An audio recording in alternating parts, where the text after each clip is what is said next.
કોળી સમાજના વર્ચસ્વની લડાઈના વચ્ચે મુખ્યમંત્રી ભૂપેન્દ્ર પટેલ પહોંચ્યા હતા ભાવનગરમાં અને કોળી સમાજના લોકો ન્યાયની માંગણી કરી રહ્યા છે અને મુખ્ય સૂત્રધાર જયરાજ આહિર છે તેને આરોપી બનાવવામાં આવે તેવી માંગણી કરી રહ્યા છે ફરિયાદી અને ભાવનગર પહોંચીને મુખ્યમંત્રી ભૂપેન્દ્ર પટેલે શું કહ્યું હતું તે મામલે જ વાત કરવી છે। વૈષ્ણવજન તો તેને કહીએ જે પીડ પરાઈ જાનાને રે।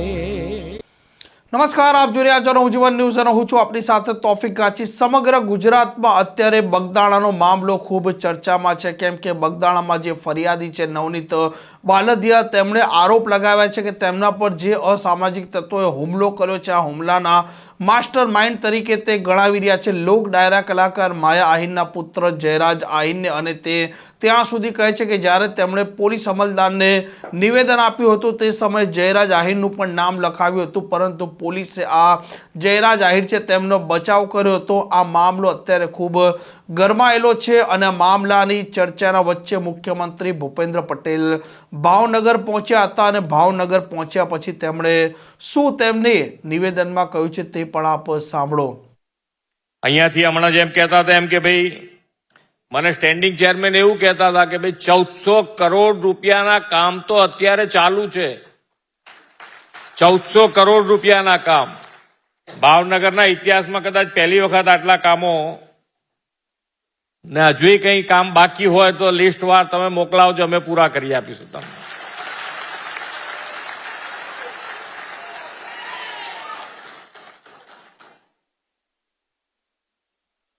પણ જે કામ થાય એનું ક્વોલિટી જળવાવી જોઈએ।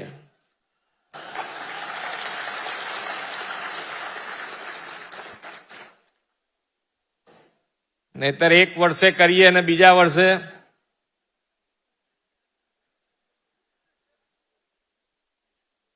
એટલે ક્વોલિટી ઉપર પણ આપણે એટલું ફોકસ રાખીને હવે કામ દરેક જગ્યાએ થઈ પણ રહ્યું છે। હવે દરેક જણની ધ્યાન રાખે છે કે ભાઈ ક્વોલિટી પણ સારી રહે, દરેકે દરેક કામની ગુણવત્તા જળવાય એના ઉપર પણ ખૂબ સારું ધ્યાન આપવામાં આવે છે અને એ રીતે કામો આગળ વધી રહ્યા છે। આદરણીય શ્રી મોદી સાહેબ સમય કરતા 2 કદમ આગળનું વિચારનારા રાજનેતા છે। શહેરીકરણને ચેલેન્જ નહીં પણ ઓપોર્ચ્યુનિટી તરીકે સ્વીકારીને વેલ પ્લાન સિટી ડેવલપમેન્ટ કેવું હોય તે શ્રી મોદી સાહેબે ગુજરાતમાં 2005માં શહેરી વિકાસ વર્ષથી દેશને બતાવ્યું અને આ વખતે જ્યારે 2005માં શહેરી વિકાસ વર્ષ ઉજવ્યું ત્યારે શહેરી વિકાસનું બજેટ મને લાગે છે ત્યાં સુધી લગભગ 800 થી 1000 કરોડની વચ્ચે હતું અને આજે 2025માં જ્યારે આપણે શહેરી વિકાસ વર્ષ ઉજવી રહ્યા છીએ ત્યારે એ બજેટ 30,000 કરોડ રૂપિયા છે। માનનીય વડાપ્રધાનશ્રીએ જ્યારે અહીંયા મુખ્યમંત્રી હતા ત્યારથી જ ફાઇનાન્શિયલ ડિસિપ્લિન આખા દેશમાં ગુજરાતમાં નંબર 1 પોઝિશન ઉપર છે। એટલે કે ફાઇનાન્શિયલ દરેક વખતે બજેટ અને બજેટની જે બનાવવાની પદ્ધતિ એ ખૂબ સારી રીતે વાપરવું અને ભેગું કરવું બંનેનું કે ભાઈ રેગ્યુલર 2003 થી તમે વાઇબ્રન્ટ જોઈ રહ્યા છો તો ઉદ્યોગનો પણ વિકાસ એટલો ને એટલો થતો ગયો, એટલે આવક પણ એટલી વધતી ગઈ અને આવકની સાથે સાથે બજેટ પણ એ પ્રમાણે વધતું ગયું। તો જ્યારે જ્યારે પણ વિકાસના કામો જે પણ આપ્યા છે એ ફાઇનાન્શિયલ પોઝિશનના હિસાબે ક્યાંય પણ અધૂરા ના રહે એ પણ માન્ય વડાપ્રધાનશ્રીએ સુનિશ્ચિત કર્યું છે। એટલે તમે હજુ પણ અમે જે કોન્ફિડન્સથી તમને કહી રહ્યા છે એના જો કોઈ પાયામાં હોય તો એ વડાપ્રધાનશ્રીની ફાઇનાન્શિયલ મેનેજમેન્ટ છે કે જેથી કરીને અમે પણ આજે મજબૂતાઈથી એ દિશામાં અમે આગળ વધી રહ્યા છે કે તમને અત્યારે કોન્ફિડન્સથી કહી શકીએ છીએ કે તમે જે કામ બતાવશો તમારું આયોજનબદ્ધ કામ હોવું જોઈએ, તો અમે પણ તમારા બધા જ કામો ખૂબ સારી રીતે કરી શકીએ. ભાવનગર મહાનગરપાલિકાએ શહેરી વિકાસ વર્ષમાં વધુ સારી સેવાઓ, citizen engagement, governance, connectivity, sustainable urban planning and development તથા housing for all and livelihood promotion એ વિષયોને શહેરના વિકાસ રોડ મેપમાં આવરી લીધા છે.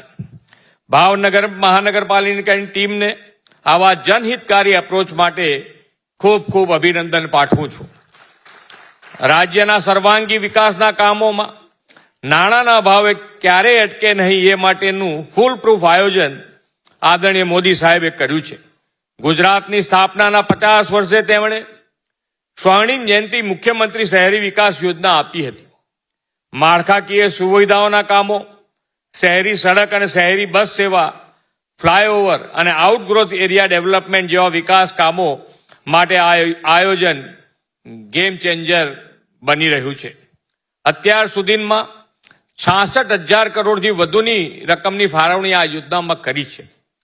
આ મહાનગરપાલ તો પાછલા 4 વર્ષમાં કુલ 954 કરોડ રૂપિયા આવા વિકાસ કામો માટે ફાળવ્યા છે. વડાપ્રધાન શ્રી મોદી સાહેબે દેશમાં વિકાસની રાજનીતિ દ્વારા કેન્દ્ર અને રાજ્યની ડબલ એન્જિન સરકારથી સર્વાંગી વિકાસ ધરાતલ પર ઉતાર્યો છે. વડાપ્રધાન શ્રી આપેલા વિકસિત ભારત 2047ના સંકલ્પમાં વિકસિત ગુજરાતથી આપણે લીડ લેવી છે. આ માટે અર્નિંગ વેલ, લિવિંગ વેલ સાથેનો વિઝન ડોક્યુમેન્ટ રોડ મેપ તૈયાર કર્યો છે. વિકસિત ગુજરાત માટે 6 ગ્રોથ હબ બનાવવાની અને પ્રાદેશિક સંતુલિત વિકાસની પણ આપણી નેમ છે. આ માટે વોકલ ફોર લોકલ અને લોકલ ફોર ગ્લોબલથી પ્રાદેશિક ઉદ્યોગોને વેગ આપવા વાઇબ્રન્ટ ગુજરાત રિજિયનલ કોન્ફરન્સ યોજી રહ્યા છીએ.